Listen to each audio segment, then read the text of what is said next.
할렐루야. 하나님의 은혜가 이 시간 여러분들과 또 우리 하나님께 있기를 간절히 소망합니다.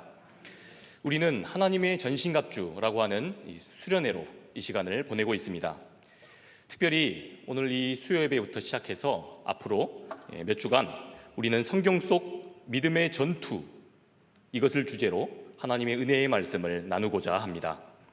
계속되는 수련회의 그 일정 속에서 여러분들에게 깊은 하나님의 위로와 또 소망의 말씀이 있기를 주님의 이름으로 축복합니다. 뜻 글자인 한자를 파자해보면 삶의 깊은 그런 교훈들을 우리가 통찰하는 경우가 있습니다. 과거에 당연하던 그 일상들이 요즘에 불가능해진 세월을 우리가 살아가고 있습니다. 그런데 이때 어떤 것의 죽음을 뜻하고 끝을 뜻하는 이 사자를 파자해보면 이렇습니다. 한번 보여주시겠습니까? 네, 이 글자를 파자하면 이렇게 됩니다. 어느 날 밤에 비수가 갑자기 날아옵니다. 밝은 대낮에 이것이 날아오게 된다면 어떻게 우리가 피할 길을 마련할 것입니다. 그런데 모두가 잠든, 그리고 무엇이 잘 보이지 않는 한밤중에 그것도 갑자기 비수가 날아듭니다. 어떤 것의 끝, 또 죽음을 뜻하는 그 글자가 주는 교훈입니다. 우리들의 일상이 요즘 그러한 듯합니다. 지난 상반기 우리는 열심히 살아왔습니다. 그런데 우리는 뜻하지 않게 갑자기 코로나19라고 하는 이 습격을 받았습니다. 준비 없이 맞은 이 위기는 우리들의 평범했던 그 모든 것들을 마치 죽은 것 같이 만들어 버렸습니다. 사람이 일상에서 사람과 대면하는 것이 불가능해져 버렸습니다. 그러자 채 몇 달도 되지 않아서 전 세계 경제가 마치 죽은 듯이 침체되어 버렸습니다. 직장과 그리고 가정에서도 이 코로나로 인해서 때론 불안과 또 우울감으로 그렇게 살아가고 있습니다. 심지어 우리들의 수련회도 변하게 되었습니다. 마음껏 하나님을 예배하고 또 뜨겁게 찬양하고 그리고 기도하고 싶습니다. 그런데 우리는 그럴 수 없는 상황들이 되었습니다. 과연 이런 상황 속에서 우리는 무엇으로 우리들의 삶의 위안을 얻을 수가 있을까요? 세상이 마치 죽은 듯한 그런 침체로 인해서 마음이 힘들고 또 적적한 요즘, 오늘 우리 하나님께서는 귀한 말씀을 통해 우리들에게 감동과 깊은 울림의 메시지를 주십니다. 오늘 말씀 8장을 함께 읽어보겠습니다. 그때에 아말렉이 와서 이스라엘과 르비딤에서 싸우니라. 그때에, 그러니까 출애굽해서 힘겨운 광야를 지나고 있던 어느 날이었습니다. 이스라엘 백성들이 갑자기 아말렉 족속들의 기습을 받게 되었습니다. 아말렉 족속들은 유목민들로서 그 당시 시나이 반도 그 주변에 살고 있었습니다. 그 척박한 땅에서 목초지와 자기들이 확보한 샘, 그리고 오아시스를 중심으로 살고 있었습니다. 그런데 이들은 자신들의 그 거주지 주변으로 장정만 60만, 합쳐서 약 200만이 넘는 이스라엘 백성들이 지나간다는 소문을 들은 겁니다. 그래서 이들은 추후에 이들이 틀림없이 자신들의 삶에 큰 위협이 될지도 모른다는 그런 불안감이 엄습했습니다. 그래서 이스라엘을 향해 기습을 하게 된 겁니다. 우리 말씀 9절 말씀을 읽어보겠습니다. 모세가 여호수아에게 이르되 우리를 위하여 사람을 택하여 나가서 아말렉과 싸우라. 내일 내가 하나님의 지팡이를 손에 잡고 산 꼭대기에 서리라. 말씀을 보면 일단 모세는 급한 대로 여호수아에게 출전의 명령을 내립니다. 그리고 자신은 오늘이 아니라 내일 내가 이 싸움을 지도하고 또 수습하겠노라 그렇게 말합니다. 그 이유에 대해서는 우리가 신명기 말씀을 통해 알 수가 있습니다. 우리 신명기 25장 17절과 또 18절 말씀 읽겠습니다. 너희는 애굽에서 나오는 길에 아말렉이 내게 행한 일을 기억하라. 곧 그들이 너를 길에서 만나 내가 피곤할 때에 내 뒤에 떨어진 약한 자들을 찾고 하나님을 두려워하지 아니하였느니라. 신명기 말씀에 보면 아말렉 군대는 이스라엘 진영 끝 뒤쪽에 있는 후미를 기습했습니다. 승기를 잡고자 뒤따라오고 있던 여성과 또 처져 있던 노약자들, 그리고 어린아이들이 있는 그 약한 곳을 기습을 한 겁니다.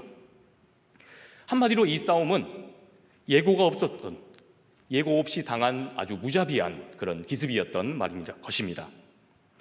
하나님의 백성들로 살고자 출애굽하여 그렇게 자유를 향해 몸부림하는 사람들을, 그들을 향한 야비한 공격이 감행된 겁니다. 그런데도 모세와 백성들은 그것을 알면서도 그저 당할 수밖에 없었습니다. 200만이 넘는 그 대진영의 그 후미를 공략했기 때문입니다. 그러니 약한 백성들이 지금 고통 중에 공격을 받아 희생당하고 있다는 것을 알고 있지만, 그렇다고 당장에 어떤 인간적인 방법으로 수를 쓸 수가 없었던 겁니다. 그래서 우리 모세는 어떻게 하게 됩니까? 우리 말씀 9절부터 11절 말씀을 한 목소리로 읽겠습니다. 모세가 여호수아에게 이르되 우리를 위하여 사람들을 택하여 나가서 아말렉과 싸우라. 내일 내가 하나님의 지팡이를 손에 잡고 산 꼭대기에 서리라.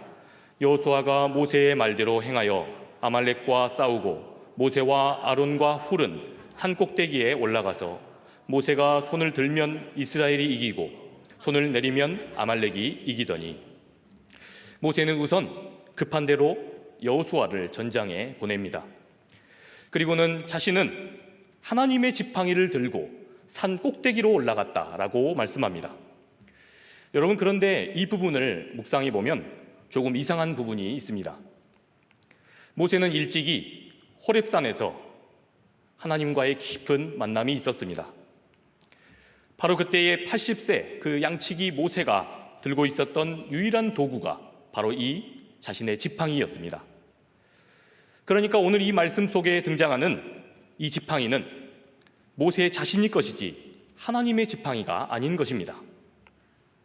그런데 모세는 위기를 맞은 이 백성들 앞에서 이것을 가리켜 하나님의 지팡이다라고 가리키고 있습니다. 왜 그가 여기서 자신의 지팡이를 하나님의 지팡이라고 명명하고 있는 걸까? 하나님께서 부족한 자신을 부르시고 또 자기 모습처럼 아주 볼품이 없는 이 지팡이를 드셨습니다. 그래서 애굽의 신들을 심판하시며 10가지 재앙을 일으키셨습니다. 그리고 출애굽해서 나왔는데 그 앞에 홍해가 가로막습니다. 그러자 하나님께서는 또다시 이 부족한 모세를 들어서 이 지팡이를 들어 그 홍해를 갈라놓으십니다.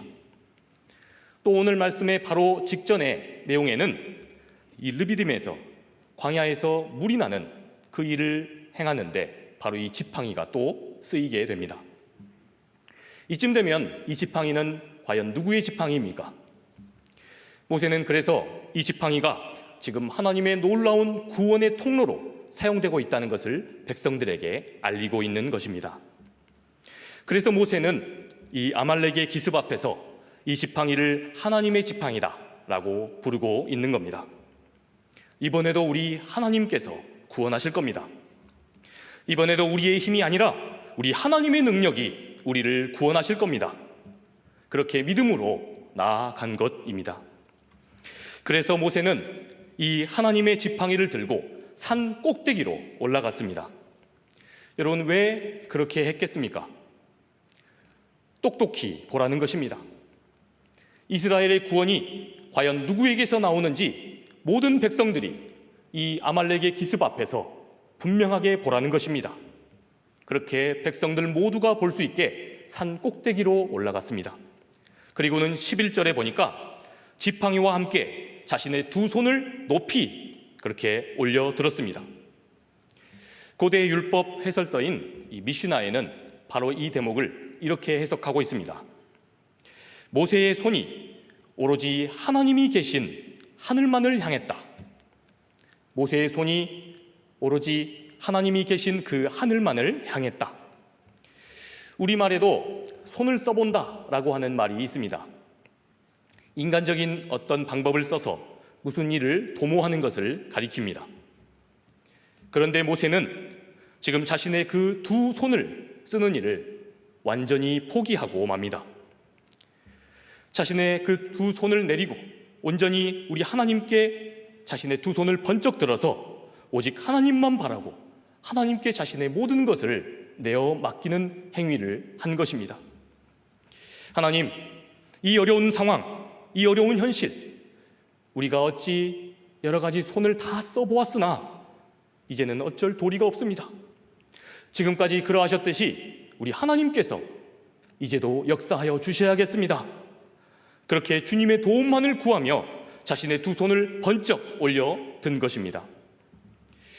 갑작스러운 위기 속에서 우리 하나님의 도움만을 구하며 두 손을 들고 나오는 사람, 그에게 우리 하나님께서는 어떻게 응답하십니까?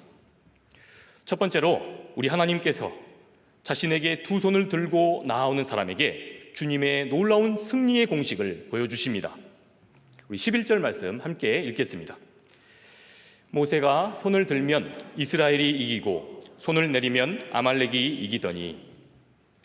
오늘 말씀의 핵심은 바로 이 구절에 있습니다. 모세가 하나님께만 두 손을 들고 싸웠다. 이것이 오늘 말씀의 핵심입니다. 그런데 혹자는 그게 뭐 그렇게 특별하냐 이렇게 물을지 모릅니다. 우리도 이 구절이 너무도 익숙해서 그거 당연히 그렇게 해서 이긴 것 아닌가 싶습니다. 여러분, 그런데요, 모세는 하나님 앞에 자기의 두 손을 들어보았기 때문에 이 승리의 공식을 알게 된 겁니다. 하나님께 두 손을 들어보았으니 이스라엘이 이기더라는 것을 경험한 것입니다. 또 자신의 들었던 두 손을 이번엔 내렸더니 어떻게 된 겁니까? 이번에는 기습해온 그 문제, 그 아말렉이 이기더라는 것을 모세는 알게 된 것입니다.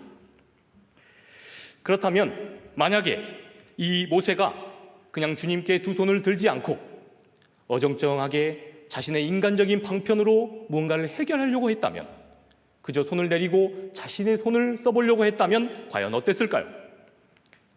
그러니까 아말렉이 계속 이기고 문제가 계속 우리를 지배하게 될 것입니다. 그러니까 하나님께 이렇게 두 손을 들어보았더니 그것이 이기는 방법인 줄도 모세는 알게 된 것입니다. 우리 하나님께만 두 손을 들고 당신께 전적으로 의지했더니 이 문제의 실마리가 보이는구나. 아니, 그 손을 잠깐 들었다가 다시 내 방식대로 맞섰더니 이게 뭔가? 또다시 관계가 뒤틀리고 상황이 꼬이고야 마는구나. 실제로 신앙생활을 하다 보면 우리는 이런 경험을 너무나 자주 합니다. 허나 아쉽게도 우리들은 인생의 문제를 만났을 때 즉각적으로 우리 하나님께 우리의 두 손을 들어 보이지 않습니다. 문제가 닥치면 먼저 내 인간적인 방법, 그리고 내 인간적인 그 판단, 이것을 먼저 앞세웁니다. 또 내게 미칠 손해와 또 이익도 먼저 꼼꼼히 따져봅니다. 그렇게 인간적으로 해볼 것 다 해보고 나서 그런데도 이제 안 되면 그제 가서야 하나님께 두 손을 들고 자신의 모든 걸 내려놓습니다. 그러는 까닭에 이미 그 문제로 인해서 서로가 마음이 다 상할 대로 상해버립니다. 관계가 너무 꼬일 대로 꼬여버려서 돌이킬 수 없는 지경에 이르고야 마는 것입니다. 그런데 우리는 하나님께 넙죽 엎드려 우리의 두 손을 들어보면 압니다. 그 어려운 문제, 이 문제가 그 문제에 있었던 것이 아니라 처음부터 바로 내가 바로 문제였구나.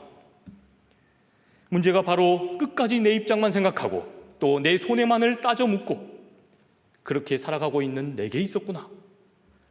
하나님께 우리의 아집을 내려놓고 그리고 나면 우리는 금방 깨닫습니다. 일전에 제자 양육을 하던 때에 한 청년으로부터 들은 간증을 함께 나누고자 합니다. 이 청년은 직장에서 자신을 괴롭히는 그 상사로 인해서 마음이 고통을 받고 있었습니다. 계속되는 상처의 말과 또 심한 괴롭힘으로 이 청년은 몸과 마음이 다 상할 대로 그렇게 상했습니다. 완전히 지쳐있는 그런데 그가 자신의 상관이다 보니까 그 청년으로서는 도저히 어찌해볼 방법이 없었습니다. 그런데 양육을 받던 그 어느 날, 이 청년이 이런 고백을 했습니다. 목사님, 말씀을 함께 배우고 그렇게 듣고 보니 문득 제게 이런 생각이 들었습니다.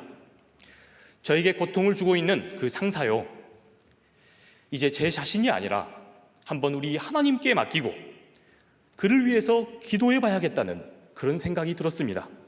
바로 이런 고백이었습니다. 그래서 너무나도 기특하고 또 기쁜 마음에 저도 이렇게 권면했습니다.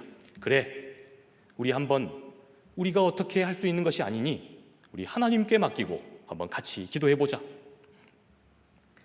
그런데 그 다음 주에 이 청년으로부터 아주 놀라운 간증의 고백을 들었습니다.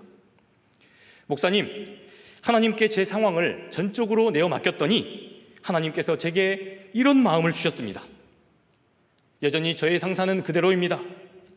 저를 여전히 괴롭히고 저에게 험한 말을 합니다. 그런데 목사님, 제가 변했습니다. 그래, 무엇이 그렇게 변했냐? 라고 물었더니 이렇게 대답했습니다. 기도하기 전에는 그 사람이 밉기만 했습니다. 그런데 기도하면서 보니 저에게 이런 마음이 들었습니다. 도대체 저 상사는 어떤 경험과 어떤 상처가 있었길래 나에게 이토록 모질게 대하는 것일까? 내가 한번 그 사람을 마음으로 품고 한번 이해해 보려고 노력해 봐야 되겠다. 이렇게 고백했습니다. 그래서 여전히 그런 괴롭힘과 험한 말이 힘들지만 이제는 주님 견딜만 합니다. 이렇게 고백하며 있다고 이야기를 했습니다. 사랑하는 여러분, 바로 이 마음, 우리 하나님께 두 손을 드는 자가 하나님께 얻는 마음입니다. 상처를 주는 그 사람마저도 넉넉하게 품을 수 있는 하나님의 놀라운 능력입니다. 그렇게 그 문제의 핵심을 장악하여 승리케 하시는 우리 하나님의 능력입니다. 사랑하는 성도 여러분, 우리 하나님께 모든 문제를 아뢰십시다. 이 수련의 기간 우리 하나님을 믿고 내게 있는 모든 문제 우리 두 손을 들고 주님께 한번 내어 맡겨봅시다. 그럴 때 우리 하나님께서는 우리가 미처 보지 못한 승리의 공식을 우리에게 보여주실 것입니다. 그 문제를 성숙하게 내다보고 그 사람마저도 넉넉하게 품을 수 있는 진정한 용기를 그리고 힘을 우리에게 주실 것입니다. 이번 수련의 기간 동안 우리 모두에게 이런 주 안에서 놀라운 공식들이 발견되기를 축복합니다. 두 번째로 우리 하나님께 두 손을 오로지 드린 자, 두 손을 든 자에게 우리 하나님은 반드시 조력자를 붙여주십니다. 이것이 바로 하나님께 두 손을 든 자가 얻는 두 번째 은혜이자 능력입니다.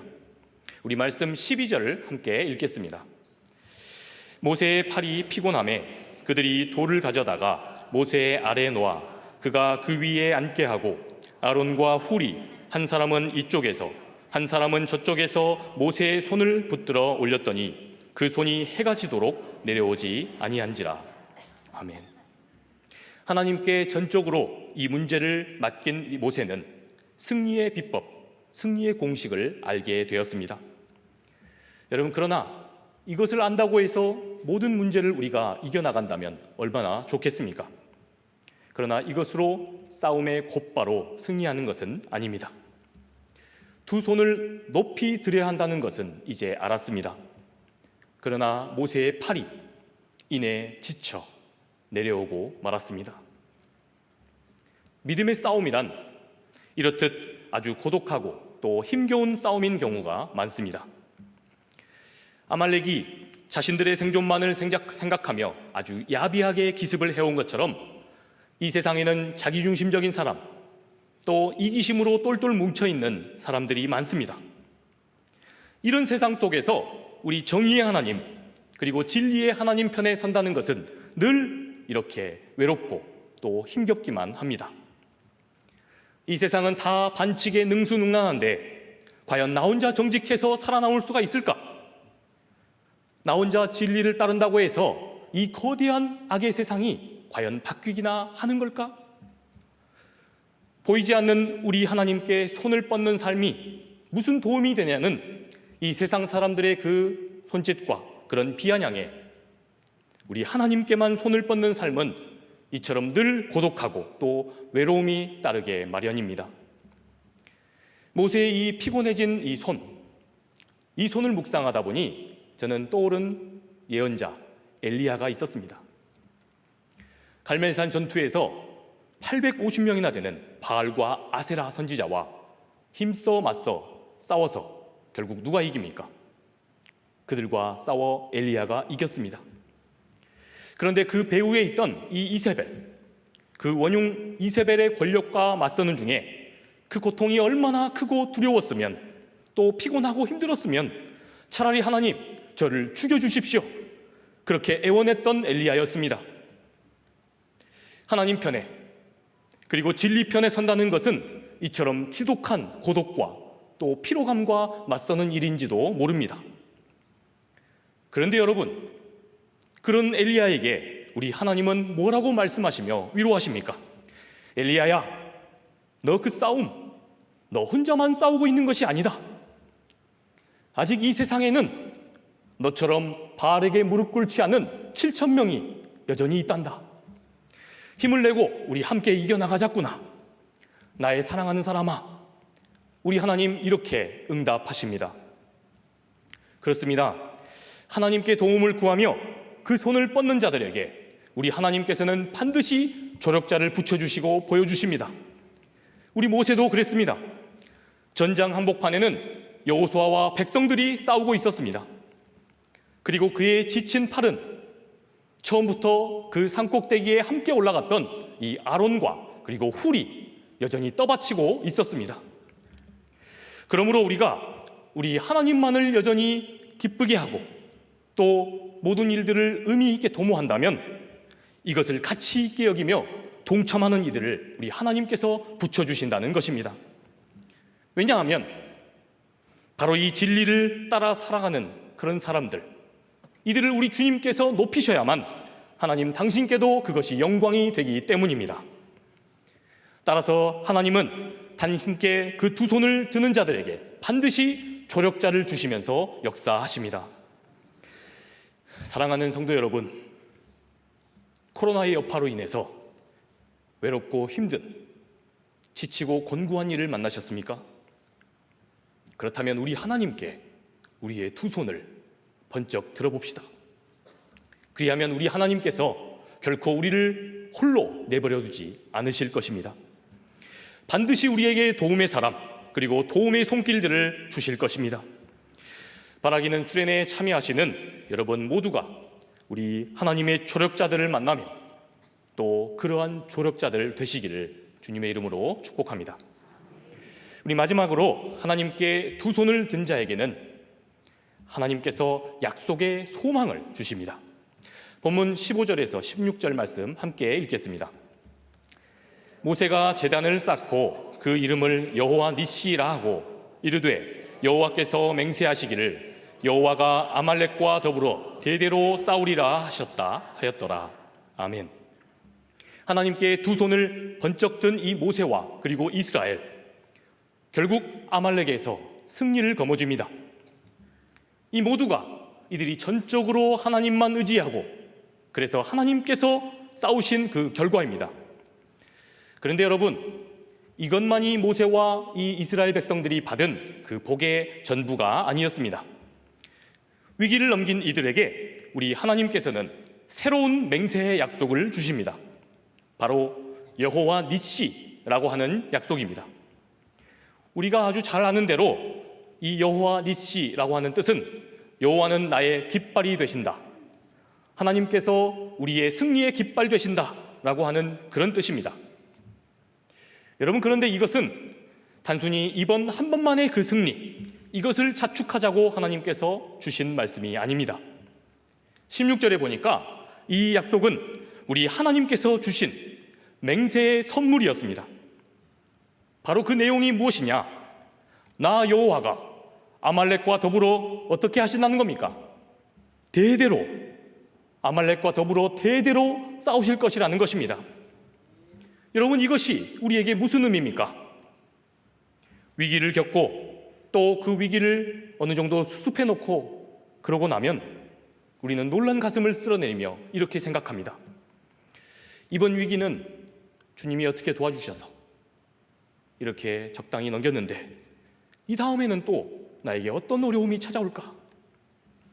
그래서 한번 이 어려움을 겪고 나면 그것은 더 깊은 트라우마가 되어서 이제는 위기를 겪기도 전에 덜컥 겁부터 나고 너무도 불안하고 두려움이 엄습해 옵니다. 그런데 이런 우리에게 우리 하나님께서는 뭐라고 약속하시며 일하십니까? 오늘 하나님께서 오늘 우리 모두를 힘들게 한 바로 이 아말렉의 기습, 이것과 단 한 번만 싸우시는 것이 아니라 앞으로도 친히 계속해서 우리와 함께 싸우실 것이라는 겁니다. 이것이야말로 우리에게 복음의 진리가 아닐 수 없습니다. 앞으로도 우리가 어려움을 겪을 때마다 우리 주님께 두 손을 다 들고 나아가면 이 세상의 주권자 하나님께서 우리들을 계속해서 도우신다는 것입니다. 이보다 더 든든한 보장이 이 세상에 어디 있겠습니까? 그래서 우리 시대에 아주 위대한 신학자 위르겐 몰트만은 이렇게 말했습니다. 하나님의 자녀들에게 삶의 평안과 희망의 근거는 바로 하나님의 약속에 있다. 왜냐하면 세상은 변덕스럽고 악한 세력이 지배하지만 우리 하나님은 신실하시며 하신 약속은 반드시 지키시기 때문이다. 그러니 우리가 약속을 붙드는 한 우리에게 희망은 있다. 아멘. 사랑하는 성도 여러분, 지난 상반기 동안도 그 코로나의 위기 중에서도 하나님께서는 우리 모두와 우리 교회를 지키셨습니다. 그렇게 여기까지 이끄신 그 에베네셀의 하나님께서 이제 앞으로도 우리 삶에 여전히 기습해오는 그 아말렉, 이들과 대대로 더불어 싸우실 것이라는 것입니다. 혹시 지금 이 시간 아말렉의 기습을 만나셨습니까? 그래서 우리 하나님께만 오로지 소망이 있고 피할 바가 있고 하나님께만 길이 있다 여기셔서 절박한 마음으로 이 시간 이 자리에 오셨습니까? 그렇다면 우리 하나님께만 오로지 두 손을 들고 나아가십시다. 그리하면 우리 하나님께서 우리를 구원하여 주시고 놀라운 약속과 또 새로운 평안 그리고 자유를 허락해 주실 줄 믿습니다. 말씀을 마치고자 합니다. 죽음의 나치 수용소에서 생존하였던 이 정신의학자 빅터 프랭클이라고 하는 사람이 있습니다. 나치는 아우슈비츠 감옥에서 이 유태인들을 아주 짐승처럼 학대하고 그렇게 함부로 했습니다. 그런데 이 프랭클은 이 지옥과도 같은 그 상황 속에서 자신이 여전히 살아야 할 그 이유를 하나님께 찾습니다. 여전히 내가 이런 지옥과도 같은 곳에서 내가 살아야 할 그 삶의 의미를 붙잡으며 치열하게 버틴 끝에 결국 거기서 살아남습니다. 그런 그가 자신의 책에서 했던 아주 유명한 말이 있습니다. 우리 함께 한번 읽어보겠습니다. 왜 사는지를 아는 사람은 어떻게든 의미를 찾아 살 수 있다. 왜 사는지를 아는 사람은 어떻게든 의미를 찾아 살 수 있다. 저는 이 말을 오늘 주신 하나님의 말씀에 빗대서 이렇게 한번 읽어보고 싶습니다. 무엇과 그리고 왜 싸워야 하는지를 아는 사람은 그 의미를 찾아 결국에 이겨낼 수 있다. 우리는 그 어느 시대보다도 아주 기습적인 아말렉, 이 코로나와 싸우고 있습니다. 그러나 이 수련의 기간, 바로 이 싸움의 의미를 깨달아 우리 하나님께만 두 손을 높이 드시는 저와 여러분 되시기를 소망합니다. 오로지 진리 되신 우리 하나님의 전신갑주를 입고 그렇게 함께 나아가십시다. 그리하면 우리 하나님께서 우리 상당교회를 지금까지보다 더 아름답고 더 복된 일에 귀하게 쓰실 줄 믿습니다. 사랑과 은혜의 주님, 은혜와 사랑 감사합니다. 우리에게 귀한 말씀 주셔서 이 귀한 수련의 기간 동안 하나님의 전신갑주를 입고 나아갈 수 있도록 하시니 또한 감사합니다. 하나님, 우리가 능력의 주님의 말씀, 주님의 맹세의 말씀을 붙들고 나아가기 원합니다. 우리의 두 손 두 발을 다 들고 우리 하나님만이 오로지 우리 도움 되시며 우리의 주인 되신다는 고백으로 나아가게 하여 주시옵소서. 이 수련의 기간 동안 우리 자아가 깨어지게 하시고 우리의 관계가 회복되게 하시며 또한 우리의 일터와 또 이 세상이 다시금 원래대로 돌아오는 놀라운 은혜의 역사가 있게 하여 주시옵소서. 그렇게 이끄실 우리 하나님을 찬양하오며 사랑이 많으신 우리 구주 예수 그리스도의 이름으로 기도합니다. 아멘.